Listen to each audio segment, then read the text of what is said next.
ইরানের পারমাণবিক কর্মসূচির ওপর যুক্তরাষ্ট্রের আকস্মিক বিমান হামলার পর এবার পেন্টাগন থেকে আনুষ্ঠানিক প্রতিক্রিয়া এলো। যুক্তরাষ্ট্রের প্রতিরক্ষামন্ত্রী পিট হেগসেথ একে অবিশ্বাস্য এবং অভূতপূর্ব সাফল্য বলে অভিহিত করেছেন। তার ভাষ্যমতে এই হামলায় ইরানের পারমাণবিক সক্ষমতা কার্যত ধ্বংস হয়ে গেছে।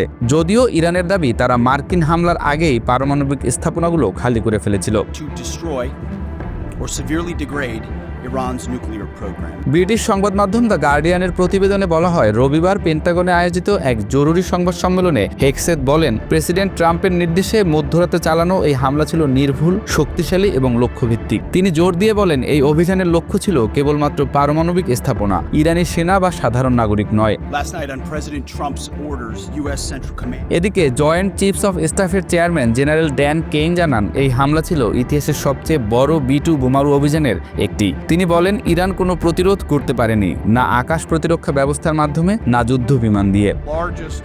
B-2 operational strike in US history and the second longest B-2 mission. General Kane জানান, এই অভিযান পরিচালনার জন্য 7টি B-2 স্পিরিট বোমারু বিমান যুক্তরাষ্ট্রের মূল ভূখণ্ড থেকে ইরানের দিকে পাঠানো হয়। 2টি পারমাণবিক স্থাপনায় ফেলা হয় 14টি মেসিভ অর্ডন্যান্স পেনিট্রেটর বা MOP বোমা, যেগুলোর প্রতিটির ওজন 30,000 পাউন্ড। এগুলো এই প্রথম যুদ্ধক্ষেত্রে ব্যবহৃত হলো।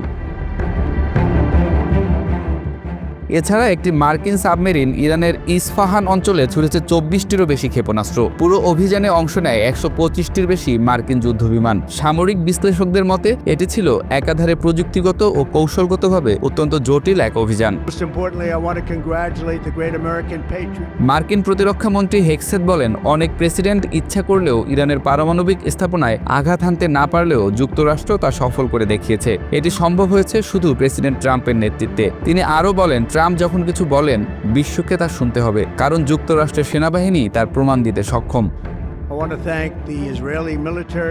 তিনি জোর দিয়ে বলেন, যুক্তরাষ্ট্র যুদ্ধ চায় না, তবে জনগণ, মিত্র বা স্বার্থ আক্রান্ত হলে তারা দ্রুত ও কঠোর জবাব দেবে। হেগসেথ ইরানকে সতর্ক করে বলেন, আমরা স্পষ্টভাবে জানিয়ে দিতে চাই, প্রতিশোধ নেয়ার চেষ্টা করা হবে মারাত্মক ভুল।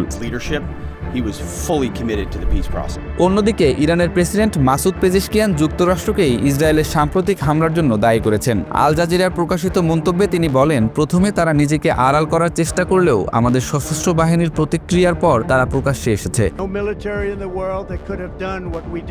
পেজেশকিয়ান বলেন, ইসরায়েলের দুর্বলতা প্রকাশের পর আজ তারা সরাসরি সামনে এসেছে। এখন সময় দেশের জনগণের বিপুল সক্ষমতা একত্রিত করে সব ভিন্নতা ভুলে জাতীয়ভাবে সক্রিয় হওয়ার। এদিকে যুক্তরাষ্ট্র বলছে তারা আপাতত আর কোনো অভিযান চালানোর পরিকল্পনা করছে না, তবে ইরান যদি পাল্টা আক্রমণে যায় তাহলে মার্কিন বাহিনী দ্রুত এবং সম্পূর্ণ প্রস্তুত রয়েছে জবাব দিতে। বিশ্লেষকরা বলছেন, এই হামলা মধ্যপ্রাচ্যে নতুন এক উত্তেজনার দ্বার খুলে দিয়েছে। এখন ইরান কিভাবে প্রতিক্রিয়া জানায় সেটাই নির্ধারণ করবে এই সংঘাত এখানেই থেমে যায় নাকি আরও বিস্তার লাভ করবে।